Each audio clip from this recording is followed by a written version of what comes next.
Hello students, हमारे कक्षा 12 में पृष्ठीय रसायन वाला अध्याय चल रहा था और इस अध्याय में हम जो है कोलाइडी विलयनों के गुणधर्मों का अध्ययन कर रहे थे।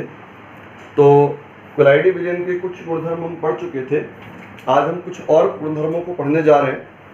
देखिए, इसका अगला गुणधर्म आता है अवसादन। देखिए, अवसादन का मतलब होता है, जैसे कोलाइडी विलयन है तो कोलाइडी विलयन में जो बड़े आकार के कण होते हैं, कोलाइडी विलयन के अंदर जो बड़े आकार के कण होते हैं वो कण जो है गुरुत्वाकर्षण बल के प्रभाव से धीरे धीरे नीचे बैठने लग जाते हैं। कोलाइडी विलयनों में जिन कणों का आकार थोड़ा बड़ा होता है वे कण अपने बड़े आकार के कारण से गुरुत्वाकर्षण बल के प्रभाव से धीरे धीरे नीचे बैठते हैं और कोलाइडी कणों का पात्र के पेंदे पर बैठना, ये जो घटना होती है, इस घटना को नाम दिया जाता है अवसादन। जैसे आप स्टार्च का विलयन बनाएं और स्टार्च का कोलाइडी विलयन बनाने के बाद अगर आप उस विलयन को रखा रहने देंगे तो आपको जो है पात्र के पेंदे पर या बॉटल, जो भी जिसमें चीज में आपने बनाया है, तो स्टार्च के कण जो है उसके पेंदे पर जमे हुए दिखाई देने लग जाते हैं। जो छोटे आकार के कण होते हैं, उन छोटे आकार के कणों के ऊपर गुरुत्वाकर्षण बल का कोई प्रभाव नहीं होता, लेकिन जिन कणों का आकार तुलनात्मक रूप से बड़ा होता है वे बड़े आकार वाले जो कण हैं वे धीरे धीरे पात्र के पेंदे की तरफ आने लग जाते हैं, पात्र के पेंदे पर बैठने लग जाते हैं और अवसादन की क्रिया जो है वो संपन्न होती है। तो ये जो घटना थी इसको हमने नाम दिया है अवसादन। इसके बाद बेटा इसका अगला गुणधर्म आता है ब्राउनी गति। ब्राउनी गति। देखिए, ब्राउनी गति का सर्वप्रथम अध्ययन करने वाला रॉबर्ट ब्राउन था।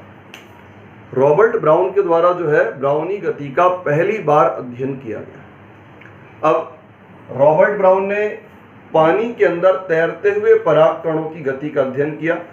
उसने क्या देखा कि पानी के अंदर पराग कण एक स्थान से दूसरे स्थान की ओर तीव्र गति से चक्कर लगाते रहते हैं। कोई गति की कोई निश्चित दिशा नहीं होती है, किसी भी दिशा में वो गति कर सकते हैं। तो इस प्रकार की जो गति होती है, इस प्रकार की गति को नाम दिया जाता है ब्राउनी गति। अब बेटा, ये जो ब्राउनी गति है, इसमें जैसे मान लीजिए कण है, ये इस प्रकार से इस दिशा में गया, फिर डायरेक्शन चेंज हुआ, फिर इधर गया,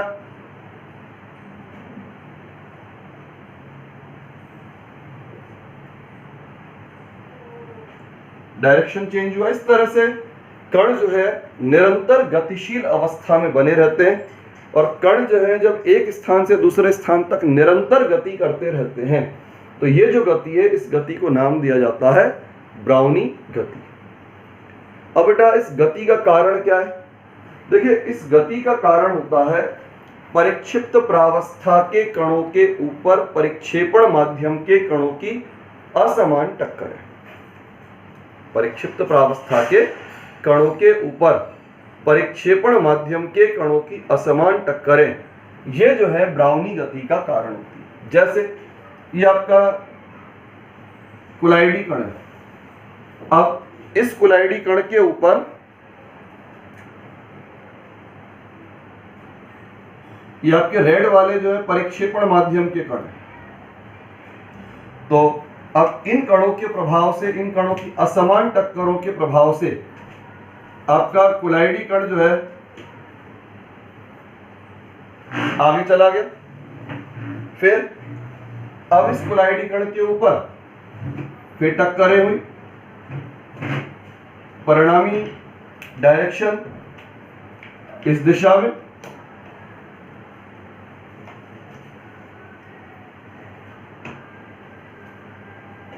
फिर आपका कोलाइडी कण जो है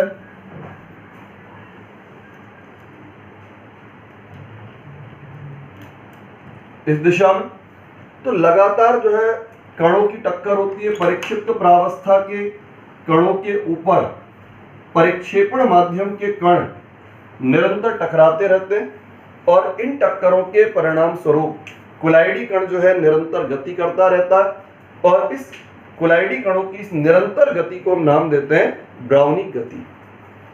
अब बेटा ब्राउनिक गति कौन कौन से कारकों के ऊपर निर्भर करती है? ब्राउनिक गति जो है कई सारे कारकों पर निर्भर करती है। पहला कारक होता है कुलाइडी कणों का आकार।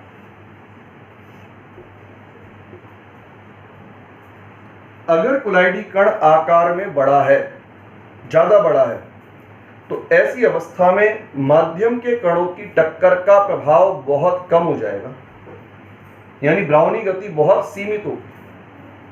अगर कुलाइडी कण ज्यादा बड़े हैं तो ज्यादा बड़े कणों पर टक्कर का प्रभाव बहुत कम होगा और टक्कर का प्रभाव कम होगा मतलब ब्राउनिक गति बहुत सीमित होगी। लेकिन अगर कुलाइडी कण आकार में छोटे हैं तो छोटे आकार के कणों के ऊपर परिक्षेपण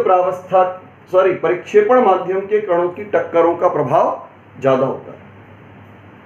अगर कुलाइडी कण आकार में छोटा है तो माध्यम के कणों की टक्कर का प्रभाव बढ़ जाएगा और ब्राउनिक गति जो है वो बढ़ जाती है, वो ज्यादा स्पष्ट हो जाती है।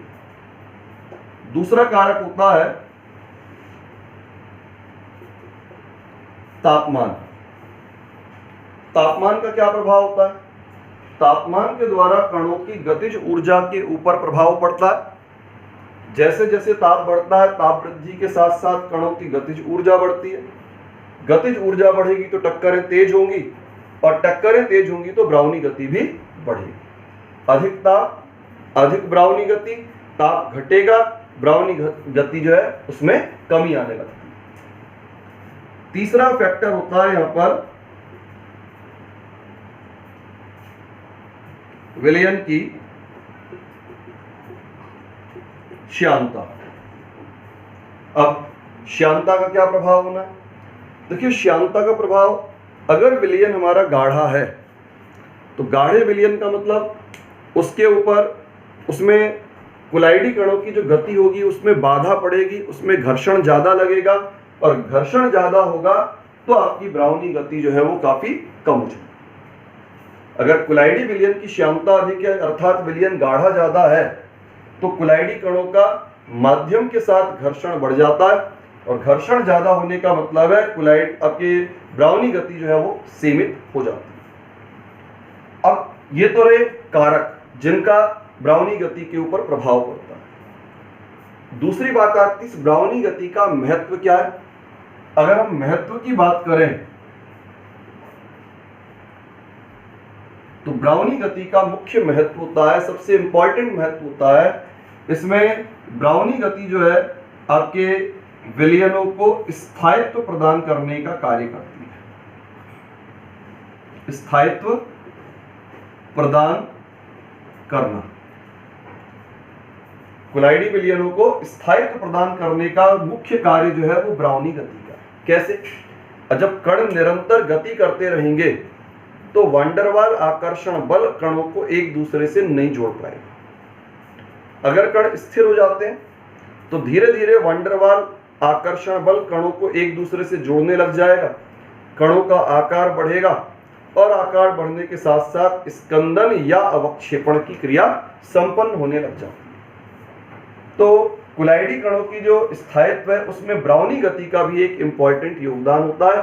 कुलाइडी कण जो है ब्राउनिक गति के कारण से निरंतर गतिशील रहते हैं, जिसके कारण से कण परस्पर आकर्षित नहीं होते हैं, एक दूसरे से दूर दूर रहते हैं और ऐसी अवस्था में कुलाइडी विलयन का स्कंदन या अवक्षेपण जो है संपन्न नहीं हो पाता। तो इस तरह से आपकी ब्राउनिक गति थी। ब्राउनिक गति मतलब वह गति जिसमें कुलाइडी कण निरंतर गतिशील बना रहे। इस गति में कुलाइडी कण क्या होगा? निरंतर गतिशील रहेगा और टेढ़ी मेढ़ी अनियमित गति करता है। इस गति को जो है ब्राउनिक गति नाम दिया गया। इसका अध्ययन पहली बार रॉबर्ट ब्राउन के द्वारा किया गया था। रॉबर्ट ब्राउन ने पानी में तैरते हुए परागकणों के ऊपर इसका अध्ययन किया। इसका कारण होता है परिक्षिप्त प्रावस्था के कणों पर, ये तो है आपकी परिक्षिप्त प्रावस्था,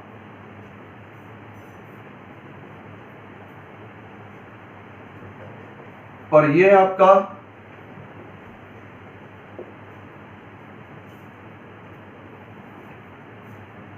परिक्षेपण माध्यम। परिक्षिप्त प्रावस्था के कणों पर परिक्षेपण माध्यम के कणों की असमान टक्करें, ये जो है इस गति का कारण है। कौन कौन से कारक प्रभाव डालते हैं? कणों का आकार, विलयन का ताप, विलयन की श्यानता, ये सारे कारक जो है ब्राउनी गति पर प्रभाव डालेंगे।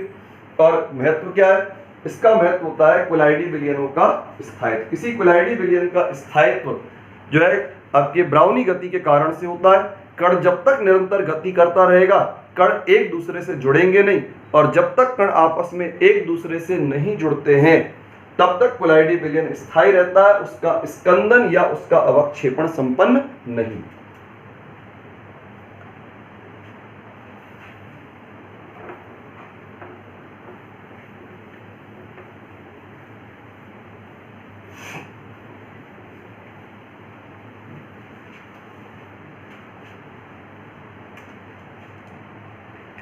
अब बेटा इसके बाद में अगला पॉइंट आता है इसका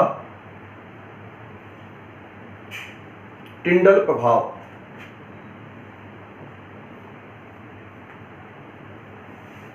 टिंडल प्रभाव, और ये जो है एक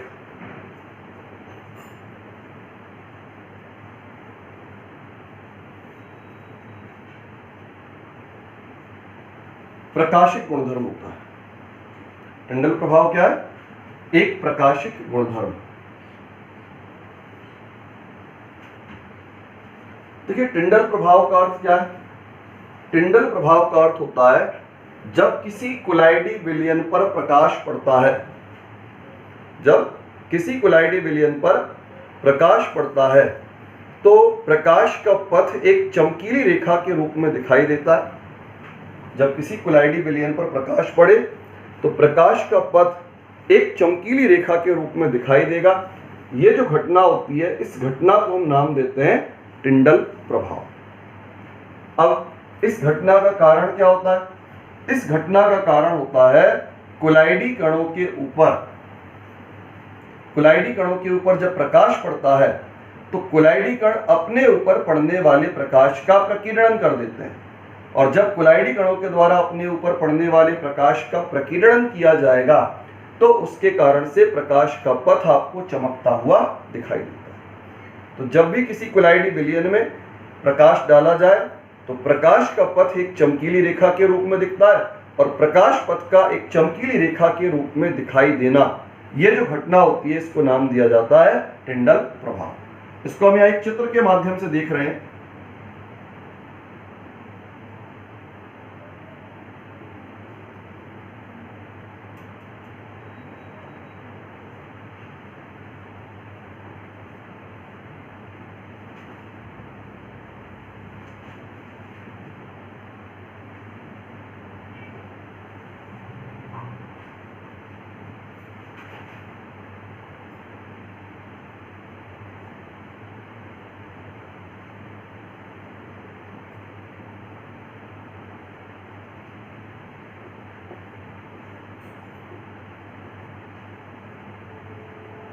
ये तो है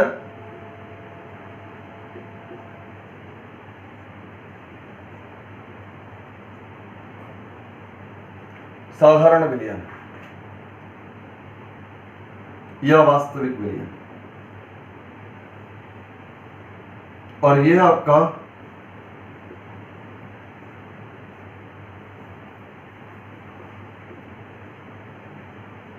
कोलाइडी विलयन। इधर से आ रहा है प्रकाश, जो भी प्रकाश स्रोत है उससे प्रकाश आएगा,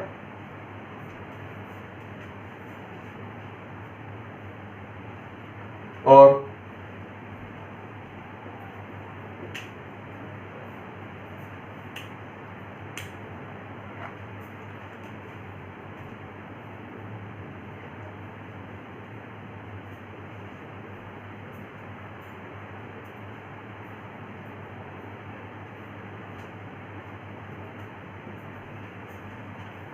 तो इस प्रकार जब भी किसी कोलाइडी विलयन के अंदर प्रकाश पड़ता है तो कोलाइडी विलयन के अंदर प्रकाश पड़ने पर कुलाइडी कणों के द्वारा प्रकाश का प्रकीर्णन किया जाता है, और जब कुलाइडी कणों के द्वारा प्रकाश का प्रकीर्णन किया जाता है तो प्रकाश का पथ आपको एक चमकीली रेखा के रूप में दिखाई देगा, और प्रकाश पथ का चमकीली रेखा के रूप में दिखाई देना, ये जो घटना होती है, इस घटना को हम नाम दे सकते हैं टिंडल प्रभाव। और ये जो इसमें मार्ग हमको दिख रहा है प्रकाश का, इस मार्ग को हम नाम देते हैं टिंडल शंकु। इस मार्ग को नाम दिया जाता है टिंडल शंकु। कोन जैसी आकृति है, शंकु जैसी आकृति बनने के कारण से इसको नाम दिया हुआ है टिंडल शंकु। यह आपका एक लेंस है, उत्तल लेंस है, जिससे कि प्रकाश को विलयन में केंद्रित किया जा सके। तो अब इसका कारण मैंने आपको बताया कि कुलाइडी कणों पर जो है, कुलाइडी कण प्रकाश का प्रकीर्णन करते हैं। अब ये प्रकीर्णन जो है किस बात पर निर्भर करता है? प्रकीर्णन निर्भर करता है तरंग दैर्घ्य के ऊपर। प्रकीर्णन जो होता है तरंग दैर्घ्य की चतुर्थ घात के व्युत्क्रमानुपाती होता है। प्रकीर्णन तरंग दैर्घ्य की चतुर्थ घात के व्युत्क्रमानुपाती होता है, अर्थात छोटी तरंगें जो होती है उनका प्रकीर्णन ज्यादा और बड़ी तरंगें जो होती है उनका प्रकीर्णन कम होता है। छोटी तरंगों में जैसे आपके नीले रंग की तरंगें हैं, बैगनी तरंगें हैं, इनका प्रकीर्णन जो होता है वो अपेक्षाकृत ज्यादा मात्रा में होता है। और यही कारण है कि जो प्राकृतिक कोलाइड होते हैं, जैसे आपका समुद्र का पानी है, आकाश का नीला, आकाश का रंग है, ये सब हमको नीले दिखाई देते हैं। प्रकीर्णन आपके तरंग दैर्घ्य की चतुर्थ घात के व्युत्क्रमानुपाती, अर्थात छोटी तरंगों का प्रकीर्णन ज्यादा और बड़ी तरंगों का प्रकीर्णन कम। इसको हम एक उदाहरण के रूप में देखें कि जैसे टिंडल प्रभाव के लिए आप देखते हैं कि आपके घरों में जो है रोशनदान से जब सूर्य का प्रकाश अंदर आता है, तो सूर्य का प्रकाश अंदर आने पर आपको एक पीली सी लाइन बनी हुई दिखाई देती है, पीला सा बीम बना हुआ आपको दिखाई देता है। तो ये घटना जो है टिंडल प्रभाव का ही एक उदाहरण है। और जब आप उस पीले बीम को थोड़ा और ध्यान से देखें तो उसमें आपको सुनहरे सुनहरे से कण जो है चमकते हुए दिखते हैं। वास्तव में वो कण नहीं है, वो है कणों के द्वारा प्रकीर्णित प्रकाश जो हमें दिखाई देता है। भाई कुलाइडी कणों को अपनी आंखों से तो देख ही नहीं सकते, कुलाइडी कण हमें आंखों से दिखाई नहीं देता है, हमें उन कुलाइडी कणों के द्वारा प्रकीर्णित प्रकाश होता है जो हमें वहां पर दिखाई देता है। तो ये जो है सूर्य के प्रकाश का चमकना, सूर्य के प्रकाश का कमरे में प्रवेश करने पर एक लाइन का निर्माण करना, एक बीम का निर्माण करना, एक टिंडल प्रभाव की घटना का ये उदाहरण। अच्छा, टिंडल प्रभाव की घटना जो है, इसको अगर हम प्रकाश के मार्ग में आकर के देखेंगे तो नहीं दिखेगी। कारण क्या होता है? प्रकीर्णित प्रकाश की तीव्रता, प्रकीर्णित प्रकाश की तीव्रता प्रकाश संचरण पथ के लंबवत सर्वाधिक होती है। जैसे प्रकाश आपका इस मार्ग में गति कर रहा है, प्रकाश इस मार्ग में गति कर रहा है, तो लंबवत स्थिति ये होगी। यानी अगर हम सामने से आकर के देख रहे हैं, लंबवत स्थिति में देखेंगे तब तो हमें स्पष्ट दिखेगा, लेकिन अगर हम इसको प्रकाश के मार्ग में खड़े होकर के देखने लग जाएंगे तो हमें बिल्कुल दिखाई नहीं देगा। तो प्रकीर्णित प्रकाश की जो तीव्रता होती है संचरण पथ के लंबवत सर्वाधिक होती है, जिसके कारण से प्रकीर्णित प्रकाश जो है हमको वहां पर दिखाई दे सकता है। सबसे ज्यादा स्पष्ट रूप से हम लंबवत स्थिति में देख पाते हैं, एंगल चेंज करते जाएंगे, स्पष्टता कम होती चली जाती है। अब प्रकाश का प्रकीर्णन जो है दो कारकों पर निर्भर करता है। दो कारक कौन कौन से कारक हैं? एक तो कारक होता है इसमें आपका परिक्षिप्त प्रावस्था व परिक्षेपण माध्यम का अपवर्तनांक। परिक्षिप्त प्रावस्था और परिक्षेपण माध्यम का अपवर्तनांक, ये अंतर जितना ज्यादा होता है, अपवर्तनांकों का अंतर जितना ज्यादा होता है, टिंडल प्रभाव की घटना उतनी ही अधिक स्पष्ट होती है। और अंतर कम होगा, टिंडल प्रभाव की घटना जो होगी वो अस्पष्ट हो जाती है। ज्यादा अंतर ज्यादा स्पष्ट, कम अंतर कम स्पष्ट, एक कारक। दूसरा कारक होता है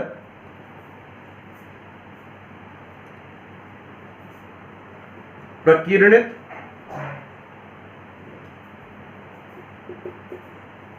तरंग धैर्य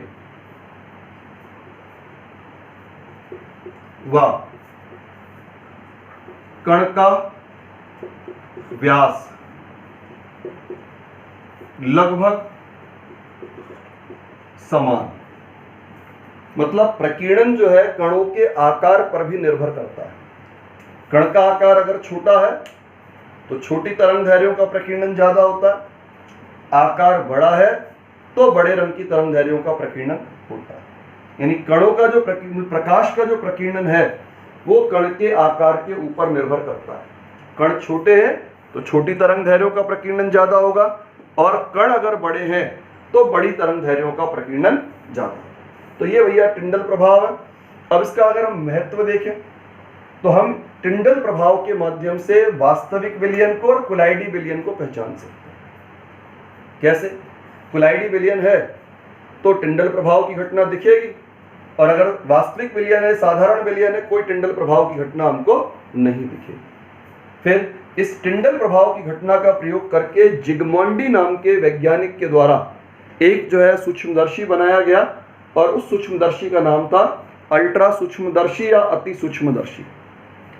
टिंडल प्रभाव की घटना द्रव स्नेही और द्रव विरोधी दोनों कोलाइडों में से द्रव विरोधी कोलाइडों में ज्यादा स्पष्ट होती है, कारण उसमें अपवर्तनांक का अंतर ज्यादा होता है, और द्रव स्नेही कोलाइडों में कम स्पष्ट होती है, कारण उसमें अपवर्तनांकों का अंतर अपेक्षाकृत कम होता है।